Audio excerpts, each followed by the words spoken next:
आइए जानते हैं आज की कुछ प्रमुख अंतर्राष्ट्रीय खबरों को। पहले एक नजर आज की हेडलाइंस पर। द्रौपदी मुर्मू या यशवंत सिन्हा, क्या राष्ट्रपति चुनाव के बाद टूट जाएगी महाविकास अघाड़ी?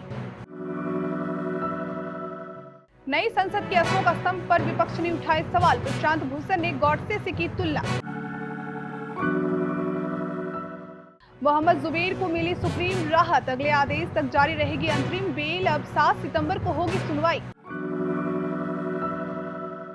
द ग्रेट खली ने दी वायरल वीडियो पर सफाई, सेल्फी पर बहस हुई थी, मुझ पर किए रेसिस्टेड कमेंट।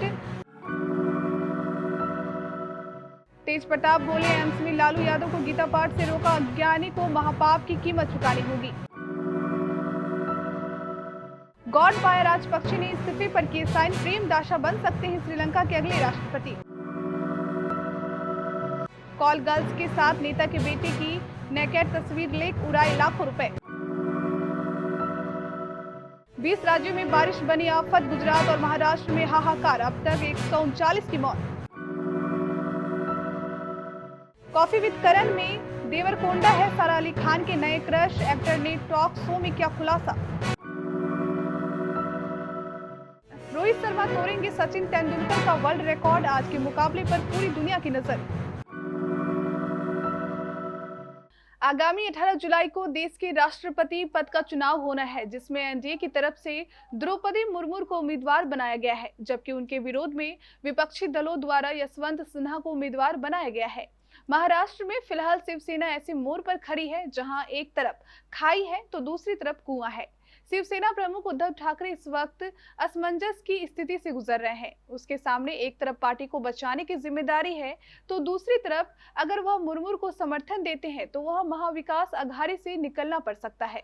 इस बारे में मंगलवार सुबह शिवसेना सांसद संजय राउत ने पत्रकारों से बातचीत के दौरान यह इशारा दिया है कि शिवसेना द्रौपदी मुर्मू को अपना समर्थन दे सकती है। दरअसल राउत ने आज सुबह कहा कि मुर्मू को समर्थन देने का मतलब बीजेपी को समर्थन देना नहीं है। प्रधानमंत्री नरेंद्र मोदी द्वारा नई संसद भवन की छत पर बने अशोक स्तंभ का सोमवार को उद्घाटन किया गया।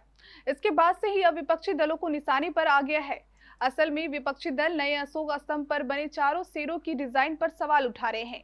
इसके मुताबिक इन शेरों का मुंह आक्रामक ढंग से खुला हुआ है, जबकि सारनाथ में बने मूल अशोक की लाट पर जो शेर बने हैं उनका मुंह बंद है। ऑल्ट न्यूज के सह संस्थापक मोहम्मद जुबैर को सुप्रीम कोर्ट से राहत मिली है। अदालत ने उनकी अंतरिम जमानत अगले आदेश तक के लिए बढ़ा दी है। जुबैर की याचिका पर अब 7 सितंबर को सुनवाई होगी। कोर्ट ने जुबैर की याचिका पर जवाब देने के लिए उत्तर प्रदेश सरकार को 4 हफ्ते का समय दिया है। जुबैर को यह राहत केवल सीतापुर मामले में मिली है, ऐसे में बाकी की कार्रवाई निचली अदालत में है, इसलिए लखीमपुर और दिल्ली के केस पर इससे कोई फर्क नहीं पड़ेगा। मालूम हो कि मोहम्मद जुबैर को 27 जून को दिल्ली पुलिस ने धार्मिक भावनाएं आहत करने के आरोप में गिरफ्तार किया गया था। पूर्व WWE चैंपियन और भारतीय रेसलर दिलीप सिंह राणा उर्फ द ग्रेट खली सुर्खियों में बने हुए हैं। टोल प्लाजा पर कर्मचारियों को थप्पड़ मारने का एक वीडियो सामने आया, जो आग की तरह सोशल मीडिया पर फैल गया। इस मसले पर विवाद हुआ तो अब खली ने सफाई दी है कि और बताया है कि आखिर टोल प्लाजा पर हुआ क्या था।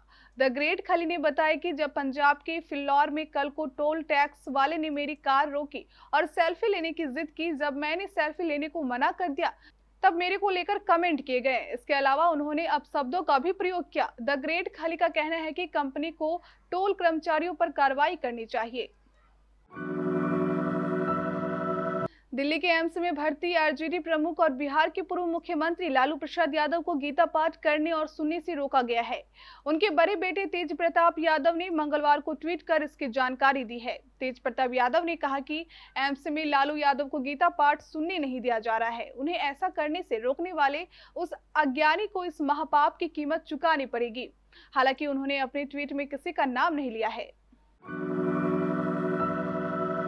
श्रीलंका की मुख्य विपक्षी पार्टी अपने नेता साजिद प्रेमदासा को देश के अगले राष्ट्रपति के रूप में नामित करेगी।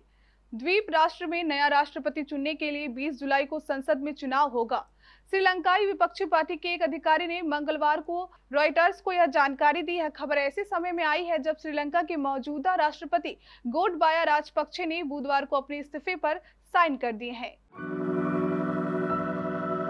अमेरिकी राष्ट्रपति जो बाइडेन के बेटे हंटर बाइडेन ने 5 महीने के दौरान ही सेक्स वर्कर्स के ऊपर करीब 24 लाख रुपए खर्च किए थे।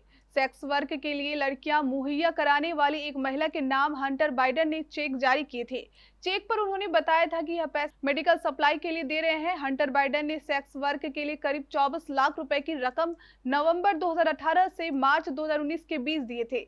बता दें कि तब जो बाइडेन अमेरिका के राष्ट्रपति नहीं थे। वहीं जेपी मॉर्गन चेंज बैंक ने हंटर बाइडेन की ओर से महिला के खाते में लाखों रुपए आने के बाद ट्रांजैक्शन को संदिग्ध करार दिया। देश के अधिकांश राज्यों में मॉनसून सक्रिय हो गया है और 20 से अधिक राज्यों में बारिश हो रही है। गुजरात में अब तक 63 की मौत हो चुकी है। वहीं महाराष्ट्र में 1 जून से अब तक बारिश और बाढ़ से हुए हादसों में 76 लोगों की जान जा चुकी है। पिछले 24 घंटे में ही 9 लोग मारे गए हैं। इस बीच मध्य प्रदेश में बिजली गिरने से 7 लोगों की मौत हो गई है। Popular talk show coffee with Karan एक और सीजन के साथ वापस आ गया है। करण जौहर ने अपने इंस्टाग्राम पर एक प्रोमो वीडियो शेयर किया है जिसमें जानवी कपूर और सारा अली खान शो के दूसरे एपिसोड में मेहमान बनकर आई हैं। इसी बीच सारा से करण ने उनके क्रश के बारे में पूछा, जिसमें सारा ने कहा विजय देवरकोंडा। करण ने जानवी कपूर से पूछा क्या वह विजय देवरकोंडा के साथ है। यह सुनकर सारा उससे पूछने लगती है आपको विजय देवरकोंडा पसंद है। जानवी अपनी हंसी नहीं रोक पाई, बोली ये क्या है यार। दोनों की ये केमिस्ट्री फैंस को खूब पसंद आई। भारत और इंग्लैंड के बीच 3 मैचों की वनडे सीरीज की शुरुआत मंगलवार 12 जुलाई से होने जा रही है। इस मैच में सबकी नजर भारतीय कप्तान रोहित शर्मा पर रहने वाली है। उनके पास मुकाबले के दौरान दिग्गज सचिन तेंदुलकर और एबी डिविलियर्स के रिकॉर्ड को तोड़ने का मौका होगा। वनडे क्रिकेट में बड़ी बड़ी पारियां खेल चुके रोहित ने आज अगर शतक जमाया तो वह एक बेहद खास उपलब्धि हासिल कर लेंगे।